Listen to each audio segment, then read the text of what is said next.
I've been involved in eco-districts for quite a few years. I think it's probably a decade now, coming to summits before I was even a board member. And I have had the opportunity to apply the protocol in some really very diverse places, one of which was a new community development in Trujillo, Peru, a place that hadn't actually even heard of community development, community engagement as a thing. And also really won't have enough water frighteningly soon because of the glaciers melting in the Andes. The other place was an urban regeneration project in one of the most expensive cities in the world where housing affordability really is a crisis. And this site will have to be raised over 6 feet to take it out of the sea level rise vulnerability zone. Now this, to me, is one of the great things about eco-districts and the EcoDistricts Protocol, which is that it has been set up to be this really flexible, practical concept that you, your communities, can take and own to create whatever type of eco-districts you envision. But you will be guided by and grounded by the standards that the protocol has laid out to create something that is equitable and resilient and community-led. So this morning in this session, we want to give you an update on what's happening on the ground in some more eco-districts around the country. And you just heard from Rob about the incredible need for this work. And we have gathered together some champions of eco-districts who have achieved some real successes in equitable, sustainable neighborhood development. And they all come to it from slightly different angles, so I hope you'll find something in it from all of them for you. They're all facing the challenge of doing more with less. They're all super interested in new forms of collaboration and governance. They're doing it in different types of neighborhoods, some primarily housing, some primarily residential. They're all interested in changing who's at the table making the decisions. And they all have some great success stories to share. And I'm hoping you'll leave this session with some stories of inspiration that you will then join us in creating a bigger network of eco-districts. So with that set up, I would like to invite our panelists to join me on the stage. And I'm rather embarrassed that Brionte read out my really long bio because I agreed with the other panelists that I'm not going to read their bios out because I want to encourage you to all look them up on LinkedIn if you're interested. And I can assure you that they are all really well qualified to be on the stage. So with that, I'd like to invite Erwin Lowenstein from Rethink Advisors from Cleveland up, Christine Mordor from Evolvier from Pittsburgh, Erin Flynn from the Innovation Quadrant from Portland, and Joel Sisolak, Capitol Hill Housing, Seattle.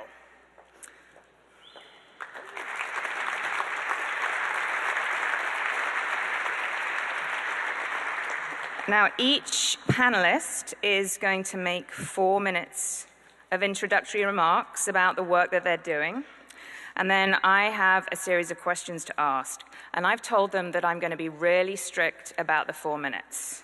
So let's see how obedient they are. So I have 4 minutes. I want to, how many of you have been to Seattle? Okay, people, I'm glad to hear that. So Seattle is, you may have noticed when you were there, is booming. It's the 3rd fastest growing city in the country, I think 3 years running now. And a lot of that's fueled by the tech boom. We are the site of Amazon One. We have Microsoft, Facebook, Google. And we're very geographically constrained by water, which we love. But we're having this large influx of population, and at the same time, our housing is not anywhere close to keeping up. So we have this big, growing housing crisis fueled by economic growth. And that's important context to understand my work. So I work for Capitol Hill Housing. We're a community development corporation. We do housing projects all over the city. But we also have a broader mandate. How many of you are from CDCs? So we know that we can't just serve people by building housing. We also have to build vibrant and engaged communities, which is our mission. Capitol Hill is our home neighborhood. It's the densest populated neighborhood in Seattle. It sits right up the hill from Amazon's main campus and has been feeling a lot of the growth pressure.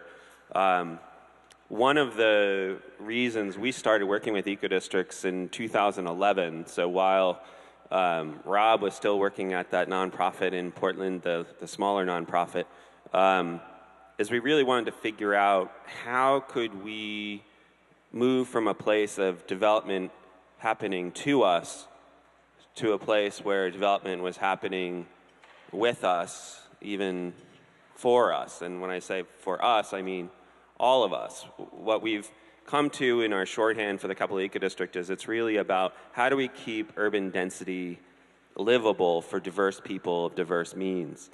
And that's really central to our mission as a CDC. When we started with EcoDistricts back in 2011, it was very much an enviro-focused effort that kind of was done off the side of our desk there at Capitol Hill Housing, because it didn't really feel like it was closely connected to our core mission. As we started to look deeper into the model and emerge or focus on the equity, social sustainability piece, it really clicked into place. For a CDC that's deeply rooted in a commitment to equity, to inclusion, the EcoDistrict model became a really good fit. And I'm proud to say that we've continued to evolve the model over time. And I am now an advocate for CDCs and others to really look at this framework, because it does have that grounding in care for low-income people, for inclusion. We've had some success in a variety of projects, and I'm going to save that to later. Perfect, thank you. All right, hi everybody. I'm Christine Mondor, and I'm from Pittsburgh. First of all, let me just see hands of where's the Pittsburgh crew out there?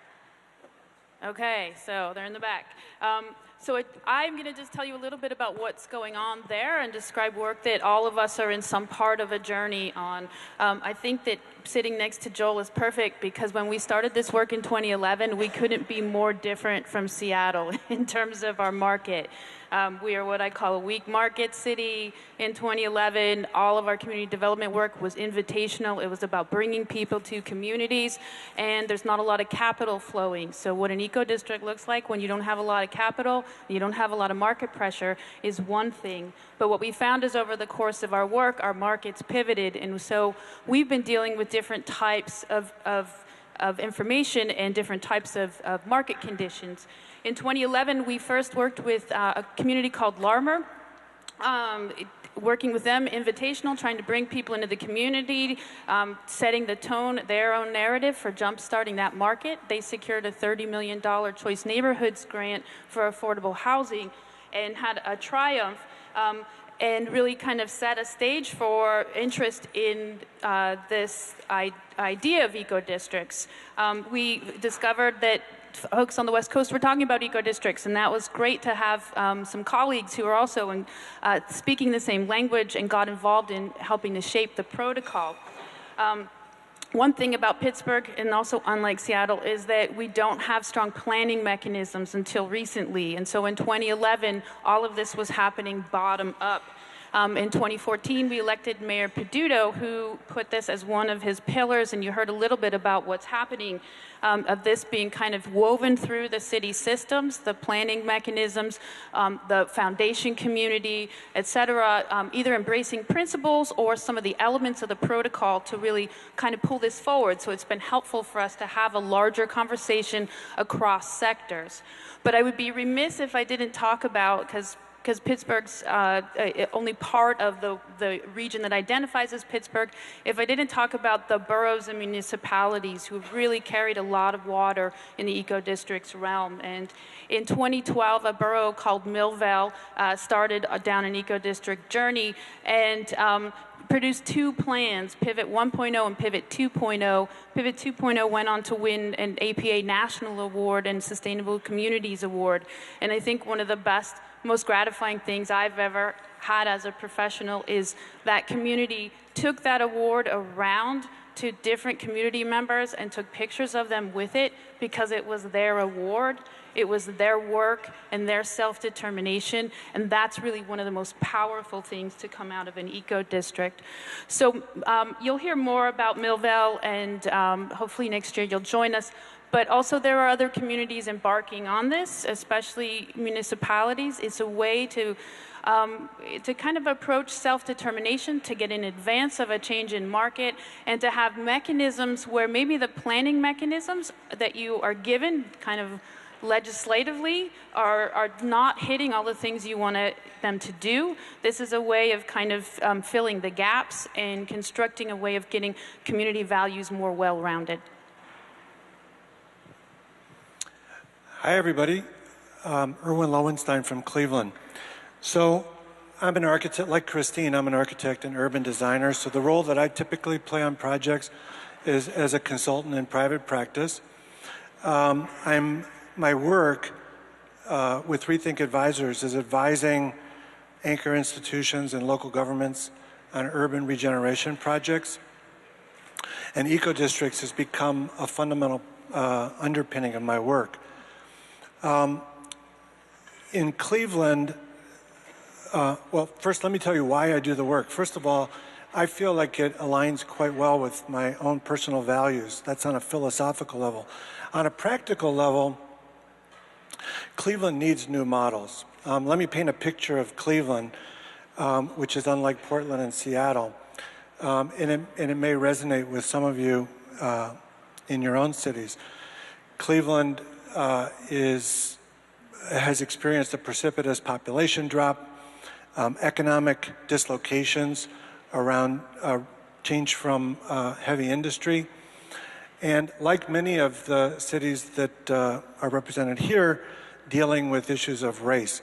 You've probably read that Cleveland is the was ranked the #1 most segregated city 2 years ago. 55% of the region lives in a community that's considered segregated. So we need protocols and frameworks like eco-districts. We have great assets. You've probably heard we have 3 major nationally renowned hospitals, 1 globally renowned hospital. And Cleveland is the highest density of in the healthcare sector labor market in the country. That's something that we're proud of. And Metro Health, one of the big 3 hospitals, has committed to establish an eco-district. I'll tell you more about it in a moment. And we have 4 other emerging eco-districts, including Slavic Village, which you probably heard about as the epicenter of the mortgage crisis in 2008. Thank you. Good morning, everyone. I'm Erin Flynn from Portland, Oregon. I'm leading an initiative called the Portland Innovation Quadrant. I think, as Rob mentioned, eco-districts and its predecessor, POSI, actually started in Portland, Oregon. And under Mayor Sam Adams, which was actually 3 mayors ago, we like to have one-term mayors in Portland, we initiated 5 eco-district demonstration sites. And so we've had a lot of experience with eco-districts. And today, out of those 5 original districts, only 1 was deeply institutionalized, and that was Lloyd Eco District. And you're actually going to hear about Lloyd Eco District. Sarah Heinecke is here. She leads that effort. I think she's going to speak about it over lunch. The context for Portland is much like Seattle. We're a fast-growing, fast-gentrifying metropolitan region. For a long time, people have described Portland as the last affordable city on the West Coast. I would say that is no longer true. We are not affordable for most people in the country. And there's a large displacement sort of factor going on in our city, particularly in Northeast Portland, which has historically been an African-American community. So we've got a lot of challenges, many of the same challenges we've heard about in Minneapolis. The project that I'm leading, the Portland Innovation Quadrant, actually combines 2 of the original 5 eco-districts that were initiated back in 2009. PSU, which is our urban serving university district, South of Market Eco-District, South Waterfront, which is OHSU, our medical university and medical school, and the Central East Side Industrial District of Portland, which has been our historic light industrial sanctuary, and it's on the east side of Portland. What we're attempting to do is link our university research and the sort of greater emphasis on technology transfer, entrepreneurship, and startups that is coming out of our universities, and linking that to a traditional light industrial employment zoned district of our city. So our eco-district is not a neighborhood district, it's an employment district, which raises a lot of different issues around how you achieve equity, what that looks like, how you address placemaking. Our issues around equity are really about how to get the local population, local students, low income and first generation students streamed into the innovation economy, and how to maintain affordable industrial space in a quickly gentrifying employment zone. So I think the issues, when we're going to talk about this, are quite different if you're in a residential, a commercial, or an employment zone. So we've got major institutions, major anchor institutions in our eco-district, each with their own sustainability and resilience plans. We've got many, many different property owners. It's a very complex, big, messy project, and we'll talk more about the challenges of governance and how to keep a partnership like this together in the discussion. Thank you. Well, that was amazing. Everyone was at 4 minutes or under, so thank you, everyone. Very good. So I want to kick off the questions now, and starting with you, Owen, just to dig a little bit more into the context and why now is such an important time for this work in your city. Okay, so here's the paradox. I told you about these great hospitals and Cleveland being a center for great health care. All 3 of the great hospitals in Cleveland, their main campuses sit in neighborhoods of color that are disadvantaged. Cleveland, like many of your cities, is a patchwork of advantages and disadvantages. So you have world-class health care sitting in neighborhoods that have health and healthcare disparities that are tremendous. The Metro Health Hospital has stepped up. It takes an anchor institution, an anchor institution that has a place-based mandate like Metro Health. They've been in the same location for 180 years. They're going through a campus transformation and committed to a community transformation. And they're using this opportunity to create a community of health in the Clark Fulton neighborhood of Cleveland. Clark Fulton is the largest Hispanic and Latino community in the state of Ohio. It's not like Rochester. I was interested to hear Patrick's description of Rochester yesterday. Higher degree, bachelor's degree attainment of 70% in Rochester. In Clark Fulton, it's 6%. There's structural disadvantage and structural poverty. Metro Health has stepped up. They've said that they're going to convene the community and establish an eco-district on the near west side. So that's the primary converging factor that is driving eco-districts in Cleveland. The second factor is you should all look up one of our great financial intermediaries in Cleveland called Cleveland Neighborhood Progress. They have done tremendous work in Cleveland for many, many years, but two things in particular I think have set up eco-districts really well. One, they developed a training program and convening around race and equity. In the last 18 months, they've trained almost 2,500 people in the community, mostly community leaders, to have difficult conversations about race from 600 different organizations. And I don't think we would be able to be having the kind of conversations on the Near West Side if we didn't start with those conversations about race and equity. Secondly, Cleveland Neighborhood Progress is working on grassroots climate resilience in 4 neighborhoods in Cleveland, supported by the Kresge Foundation. We're building on that work as well. And the third converging factor, which makes this the ideal time, is the mayor of Cleveland, Mayor Jackson, has initiated what he calls the Mayor's Transformation Initiative, where he's drawn down $60 million worth of bond funding to target specific neighborhoods, and Clark Fulton is one. So we're piggybacking on that kind of work. Great, thanks, Owen. Now, there's been lots of discussion over the last day about different forms of collaboration being needed to make this work successful. And I want to turn now to you, Erin, and just ask you to talk a little bit about what types of collaboration with partners, whether in or outside of your neighborhood, have been the most successful for you and why.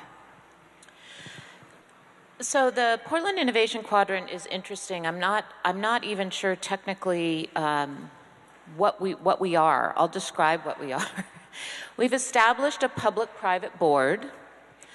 We are pursuing 501c3 status. The City of Portland is at the table, but it is not leading the initiative.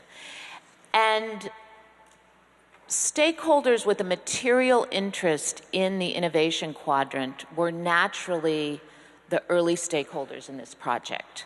So the anchor institutions, the universities, the Museum of Science and Industry, the community college, real estate developers, and I heard yesterday in one session I was in that real estate developers should never be at the table because they're only in it for money.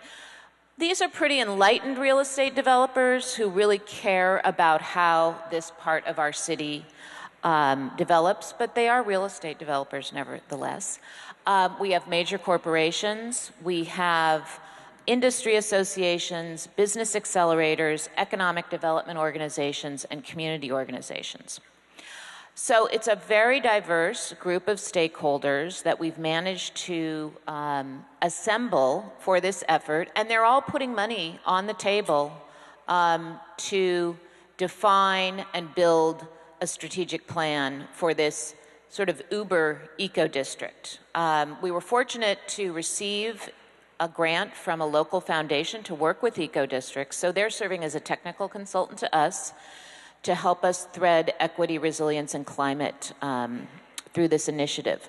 Now, the challenge is, if the innovation quadrant is to serve as a center of gravity for Portland's innovation economy, which is the goal, how do we partner with organizations outside of the district who do not have a material interest in the district, but whom we want to benefit from the growth of our innovation economy?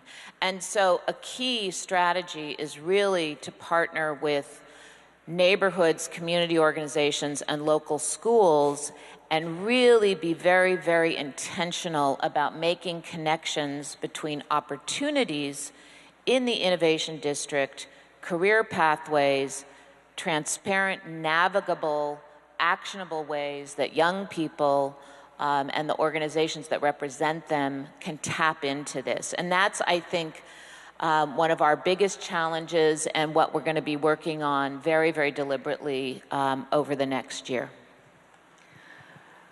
Christine, did you want to add anything to that collaboration question? I think that it's useful to contrast the formalization of districts and to understand who's at the table and how you need to cultivate them. And so in an anchor district or a district that has a lot of formal organizations, you're going to see far more emphasis on the formal agreements and the MOUs and understanding of the roles and relationships. And in less formal organizations or more grassroots eco-districts, you're going to see more of an elastic understanding of who's at the table and how they relate to it. And that kind of elasticity is useful. You know, some groups might in fact be really useful partners, but be scared off by an MOU because they're not structured in a way to understand that mechanism, but they're really important to have there. And then I guess the last kind of partner that's important in all of these districts is the partner that isn't at the table yet. And sometimes as part of these efforts, you have to grow a partner. So you have to grow somebody who isn't there, whether that's a community advocacy group around a topic, or whether it's an organization that you see is able to play a role, but maybe doesn't recognize that they're in a position to take on a role. And so I think once you have shared will and an agreement around these goals, these eco-district goals, I think you have partners and collaborators, but their identity and their roles also shift throughout the process. Can I add one? Is that okay? Okay. Okay. I just want to say that one of the things that EcoDistricts is bringing to our project, which is really great, they're really helping us with our community engagement piece. And a lot of times community-based organizations or neighborhood organizations are asked to sit around these tables. And the response might be, you know, we don't have the resources or the time or the staff capacity to sit around your table and help advise you on community, you know, strategies. And so one of the things EcoDistricts is doing through this grant is we're able to provide stipends to community-based organizations to participate in building the innovation quadrant. And so that, I think, has been really a sort of an interesting model of how to incentivize community organizations to be part of this discussion initially, because frankly, some of the community-based organizations we've reached out to are saying, you know, this doesn't, right now, this doesn't interest us. But we also know that, you know, there's a risk of not engaging community early. So it's sort of a dance, I think, about how to make sure you're engaging the right people at the right time, and we're grappling with that. It's an interesting learning process. Do you want to send it? Have one. I've got one. Send it down that way. I want to turn this question to Joel, just because Capitol Hill Housing has been doing this work, I think, possibly the longest of everyone up here. And just if you have any examples of models of community governance that have worked particularly well or not worked well, that's often more useful to hear about, that you could share with the group. Sure. Capitol Housing is a little bit of an unusual beast. We're a community development corporation, which I mentioned, but we're also a public development authority. And I don't know how common those are across the country, but essentially it's an agency that's designated under the state, and it's set up as a partner organization to a local jurisdiction, in our case, the city of Seattle. So we're kind of a quasi-governmental organization. In terms of our governance, that's important context, because the Public Development Authority, Capitol Housing, has a governance board. And the governance board is approved through a city council process. We have mayoral appointed members. And we also have a very transparent, in Washington State, we have very strong transparency laws. So pretty much anything is discoverable that we write down, or so that's a real positive, I think, in terms of governance for Capitol Housing. The EcoDistrict, which to date has really been operating as a program of Capitol Housing, has a stakeholder group that is representative of the various entities in the neighborhood. There are major institutions, but we also have community leaders.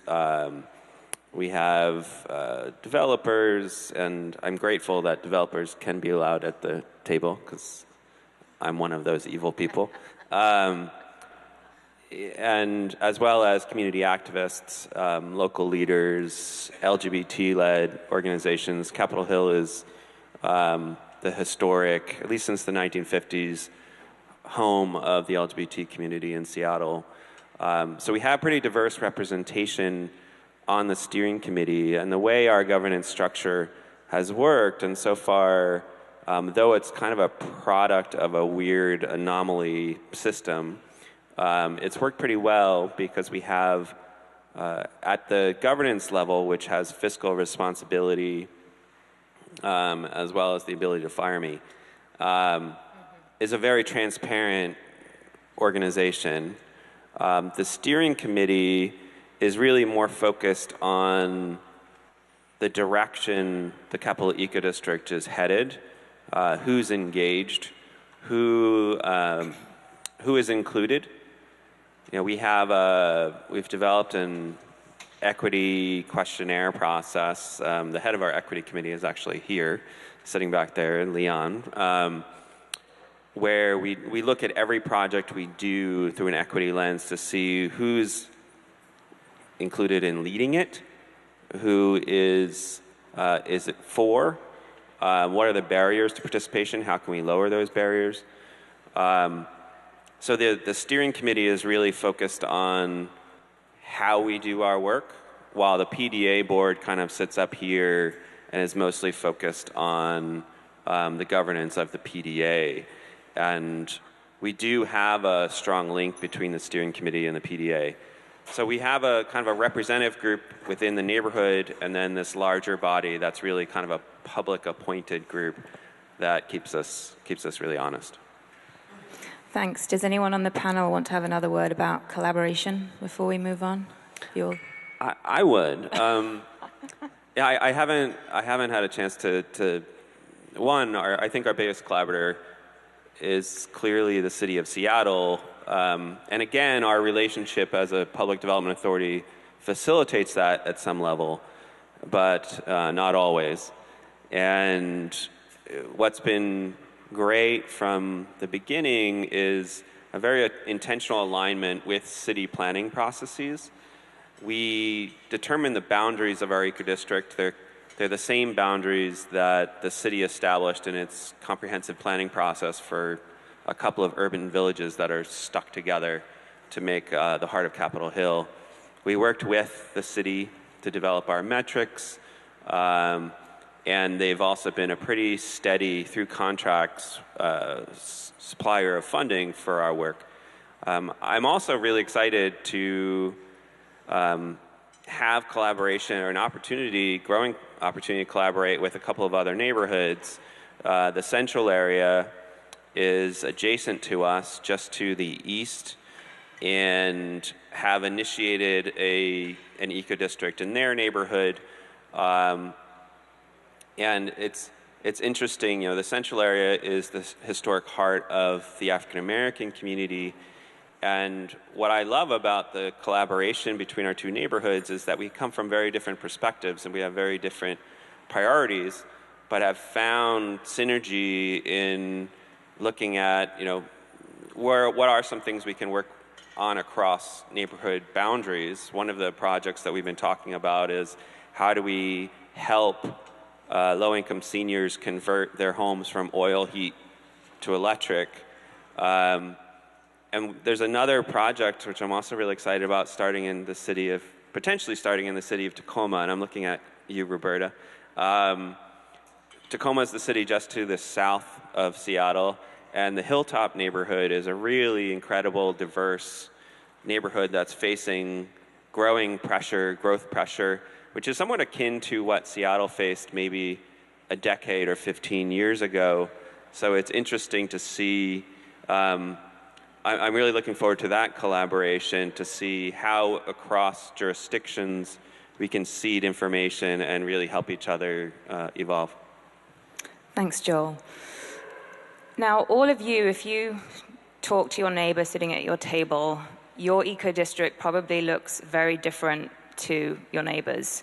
And as I said in my opening remarks, I think that's one of the powerful things about eco-districts is that it can apply to many different neighborhood typologies. So I sort of throw it out to the panel. I don't know who would like to respond, but just talk a little bit about how you think your approach differs depending on the neighborhood types that you're dealing with.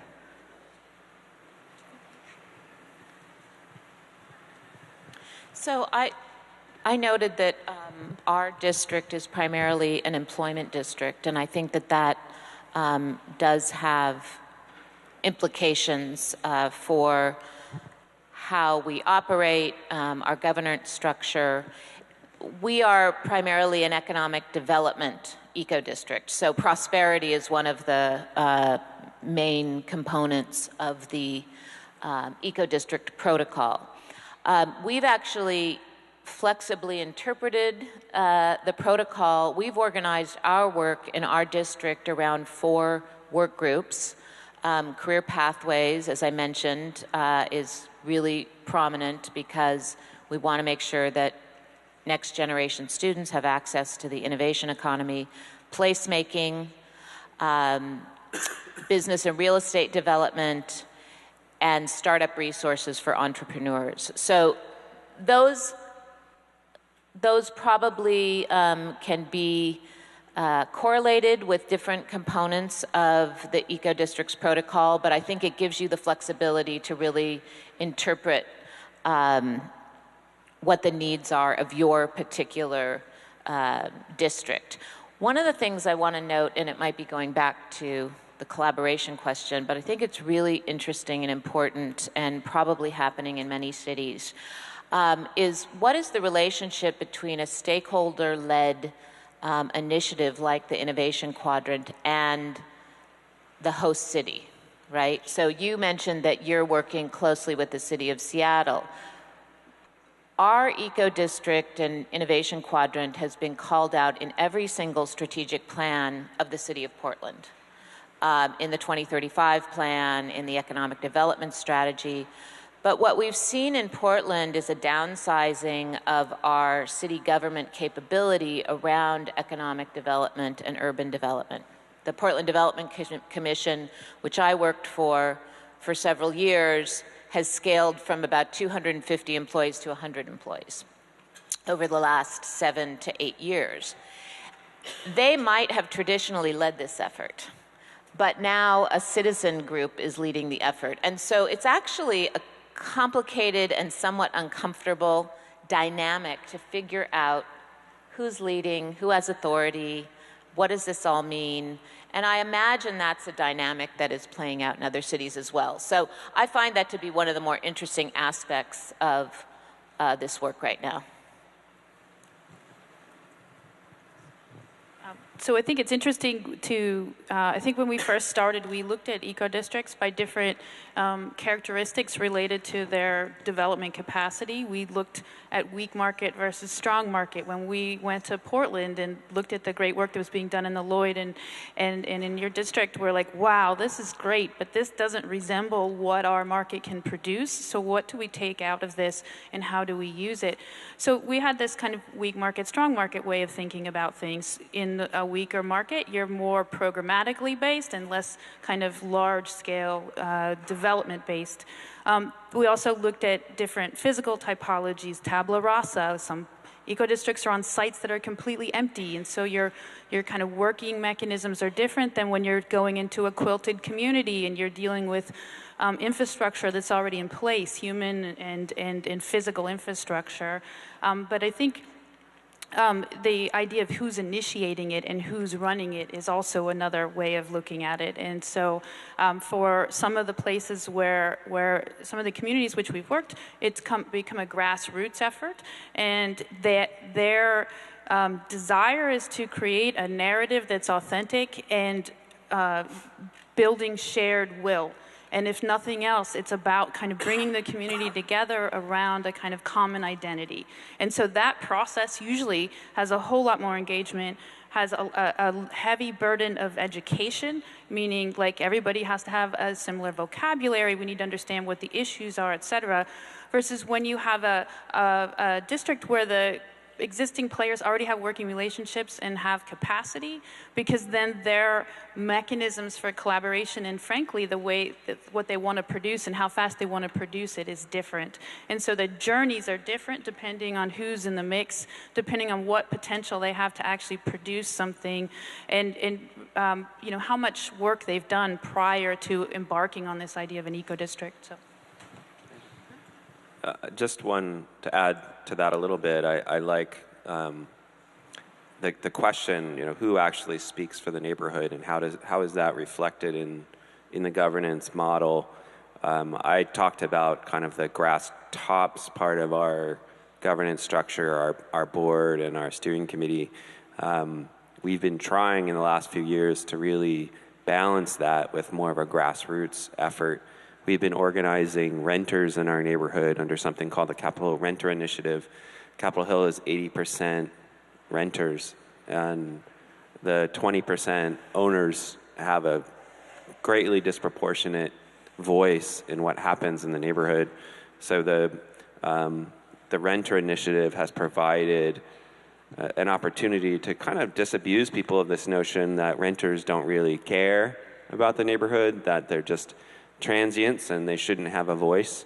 Some of the best thinking that's come out of our neighborhood in terms of its future has really been driven by our renters. Thanks. Okay, I'm keen to get the mic into Erwin's hands now. Performance measurement and really understanding what we're achieving is sort of increasingly important.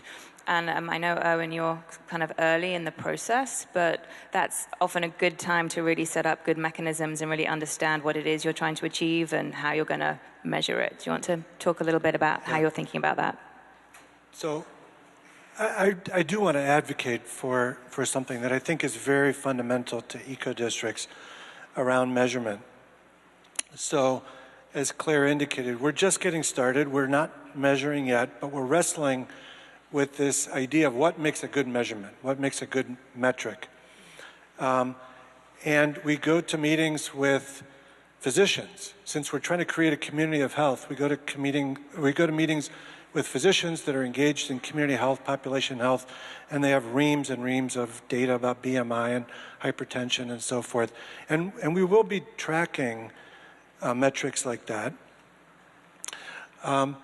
But what I would advocate is that, and I'm going to give you this example from the perspective of healthcare, but I think you'll all interpret this from your own perspectives of what your primary focus is in each of your districts.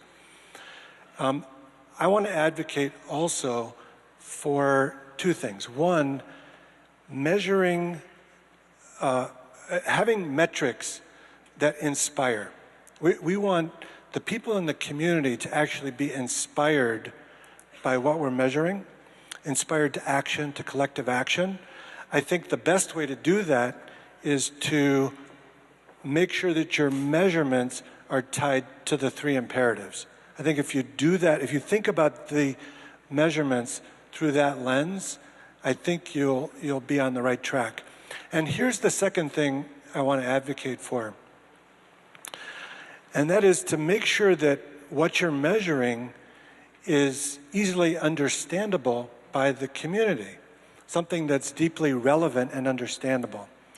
And I'll give you an example, again, from healthcare, and what we're wrestling with on the near west side of Cleveland. If there are healthcare institutions that measure, a positive measure is considered less readmissions.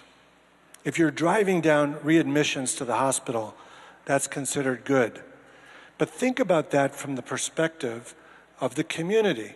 If you're someone who's someone who's a single mother, or someone with a mental illness, or an opioid addiction case, if you understand that the hospital is trying to drive down readmissions, that causes more stress and more trauma in the community. So that's one of the things that we're starting to wrestle with in Cleveland, given our focus around health and well-being, is measuring the things that are deeply relevant and have meaning to the community, but also being very conscious of unintended consequences of what you're measuring. I'm actually, just in the interest of time, if you've got something very quick to say, Christine, about that. Just keep it simple, because not only are they hard to track, but they also, as Irwin said, you need to align it with things that people can readily identify as a goal, and so that they can really get behind things when you actually achieve something, and they understand that the cause and effect behind that indicator. So, okay, now I'm going to ask each of the panelists to provide a one sentence worth of inspiration to give to the audience, or one thing that you think they should take away to inspire them to continue the work they have or start the work with EcoDistricts. And if you don't all want to answer, you don't have to, but try. Sure. Inspiration. So I'm really inspired by this opportunity in Cleveland to develop an eco-district with a focus on all the priorities, but particularly around health. I'll give you a piece of advice. I'll sort of tell a quick story and give you some advice. It took me, Metro Health really put me through my paces. It took me about 4 months to get a meeting with the CEO. And when I finally did get a meeting, it was just Kate Brown and the CEO and I, no slides. I said, let's focus on changing our how instead of changing our what, or before we start changing our what. And the Akram Boutros, the CEO of Metro Health, said, that's exactly what we've been focusing on, trying to understand. We know what the problems are, and we don't need to do more research on what. EcoDistricts gives the opportunity to address the how. I think about what we're doing in the Portland Innovation Quadrant as market shaping. So I think in a lot of fast growth cities, we feel helpless about the gentrification, the acceleration of change, the sense that things are somewhat out of control. Other people are coming and taking our jobs from other cities. So to think about intentionally shaping market outcomes and believing that the community has the capability to get outcomes that will better serve the local community is sort of the inspiration behind what we're doing. And I think that's what EcoDistricts provides guidance in. And so I think it's very hard work, but I think it's worth it. And in every community, there are people who care enough and are deeply committed enough to the place they live to dig in and do this work. So you have to find them, and you have to get them around the table, and you have to stick with it because it's a long game. The question of inspiration is really inspiration by everything that's going on out there. For me, I think seeing the trajectory of the development of eco-districts from the early days, we all got in a room and we said, this is what I'm interested in, and somebody else said, this is what I'm interested in, and we tried to find the moments of intersection there. But with the development of the protocol, we have some buckets that we can now put our interest and our knowledge in. And what I see out there now is a kind of quickening where the exchange of knowledge is much faster and more efficient, and we're able to drill deep on ideas. And so I think that the inspiration is really from everybody in the room here coming to willingly share your triumphs and your, our not so good moments too. And this is a really important moment for the movement right now. Inspiration in one sentence. I want to speak, I guess, directly to my CDC peers. It's a really hard time to do our work in terms of the political climate, funding climate, those two things being very closely connected. We have since the 80s, we've been focused a lot on developing housing, and we've been kind of keeping our head down on that. I think this point in time, though hard, also provides a really important call for reconnecting with our broader purpose. Our broader purpose is really about how do we work alongside communities to help them improve their lives. And that's broader than housing. And what I have found through working with the EcoDistrict system is it provides a really good frame for that reconnection. And I've found an opportunity to really broaden our relationships with communities so they're not quite as transactional, you know, we build the housing, they live in it, to, you know, offering a broader table, offering positions of leadership, and really listening to the broader needs and interests and building on the assets that are there in neighborhoods.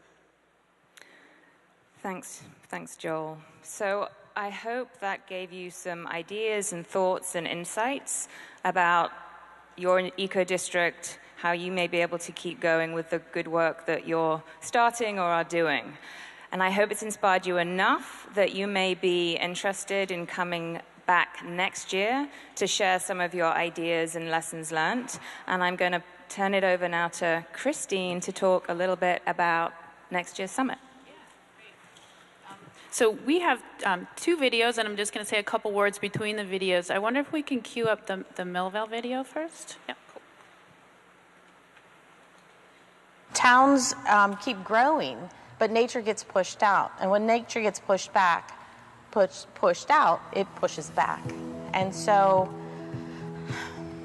in this day and age with the amount of pollution and the air quality, it only made sense to work together and plan our town around nature. And what can we do to improve it?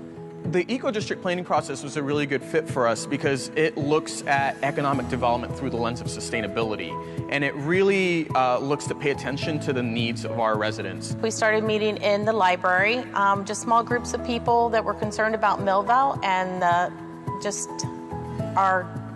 where it stood at the time and what we should do about issues like flooding and stormwater runoff and green spaces. So the eco-district plan looks at Millvale's sustainable development through the lens of food, water, energy, air quality, mobility, and equity. We want to make sure that as Millvale changes, that it's change the community wants to see, and it's a success story that the community can really be a part of together. It gave people a voice that normally would not have a voice in how their town would turn out or to see a vision. And that to me is what's so important about the eco-district plan, is that it was formed by the residents. There's a really strong sense of community in Millvale, which really creates the fabric that you need to be able to make the kind of change that's happening here. Everybody thinks about it when they're planning buildings or like these gardens here. You keep it in the back of your mind and say, you know, is this sustainable? Is this resilient? Are we harming the environment by doing this? Are we helping the environment by doing this? Those are questions I ask myself all the time whenever I start a new project or do something. And am I reaching people in this community? Through an application-based process, we selected 10 Millvale teens who learned about how solar panels work, the work that's needed to install panels, other jobs that are available within the solar renewable industry. This is an example of us connecting both energy and equity for one shared program. The people that live in Millvale realize how connected we are to nature and that it's a big circle and we need to keep that circle going. And I think that we could be a poster child for the rest of the world by saying, if we can do it, everybody can. All right, so maybe you have met my neighbors from Millvale. Zaheen is here. Zaheen, where are you? I don't see him, but I know he's here somewhere. You know, they have a real strong narrative based on resilience, and they're an excellent example of a grassroots community that's kind of managing from the bottom and doing amazing things. I want to use this opportunity to tell you a little bit about other stories and to get you thinking about some ideas, because next year's summit is going to be in Pittsburgh, and we'd love you all to join us. And I'm going to do this by sharing 3 fun facts about Pittsburgh. Fact number 1. In 2014, Grosvenor, who is a real estate investment organization, ranked cities around the world on their level of resilience, and we opened up the report, and number 5 was Pittsburgh, and we rubbed our eyes, and we said, what? And we said, okay, so why is that? I don't understand that, much to our surprise. So we checked it out, and the interesting thing about this report is that they look at resilience in 2 aspects. They look at vulnerability, and they looked at adaptive capacity. And when you unpack those technical words, vulnerability is about climate, infrastructure, and the built environment, and adaptive capacity is about governance, institutions, and capacity. This is about place and about governance. It's about hardware, and it's about software. And regardless of the scale of your community, whether you're a municipality like Millville or you're a neighborhood in Seattle or Portland, we all deal with those issues. And we've been thinking about this a lot, and we really would like to hear your stories next year about place and governance, about hardware and software. And so we hope you come with us. So that was fun fact number 1. Fun fact number 2. Again, thinking about resilience. Perhaps you're familiar with the definition of resilience. It's kind of bouncing back. It's the capacity to learn and adjust after an adverse effect. We get that. But sometimes we don't return to our present conditions. And not everybody out there who's thinking about resilience is going to go back to the good old days. And socio-ecological theory has a term for it. Folk describes this kind of resiliency as transformation, and it makes a lot of sense. It's the capacity to create a fundamentally new system when ecological, economic, or social structures make the existing system untenable. This has been where we've been for 50 years, understanding why the system that we had, why the downturn in the market, and why the mass population exodus caused our system to be untenable. We've changed, but we haven't bounced back, we've bounced forward. How many of you all are going to be telling us stories of bouncing forward, not just bouncing back, and challenging us to think differently about those systems and think differently about resiliency? And we invite you to come next year to tell us about those stories. And lastly, I just want to give a big shout out to our colleagues here in Minneapolis, because first of all, your city's amazing. Secondly, you've been amazing hosts, and you give us big shoes to fill next year. And so we are not going to get a green line in before then, but we do have plenty of other things we look forward to sharing with you. But one of the things that you'll see when you come next year is fun fact number 3, that Pittsburgh is far more comfortable striving than arriving. And although we appear on listicles all the time, we really have a lot of work to do. And so I know that we all have a lot of work to do, and we're not hosting the conference doing any sort of victory lap, but really as part of a process and a journey that we would like everybody else to come and share. So we have a year, and we all have a lot of work to do. So please go back to your communities, go back to your cities, and do hard work. And then take a break 1 year from now, take a couple days, come out to Pittsburgh, come be our neighbor, and we hope to see you all there. And we have one more video for that, and I'll give our Mayor, Bill Peduto, the final word on this.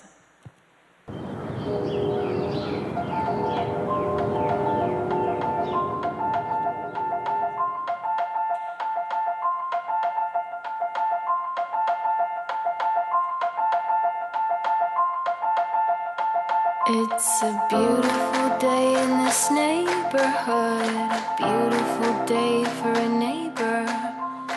Would you be mine? Could you be mine? It's a neighborly day in this beauty wood, a neighborly day for a beauty. Would you be mine?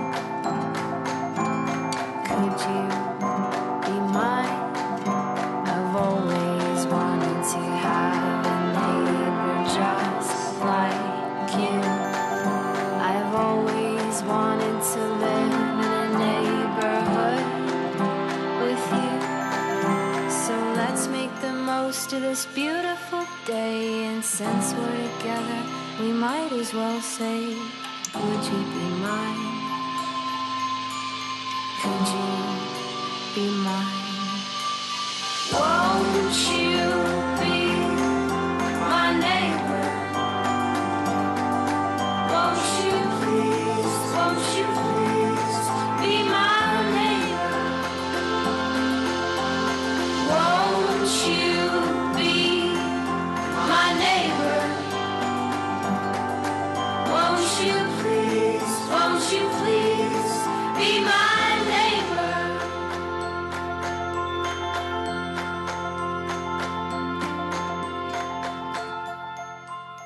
You're on this earth for a very finite period. We don't get to say, well, things are good now and we'll just let them be. We have to take it forward by working together, the Pittsburgh way. So come join us.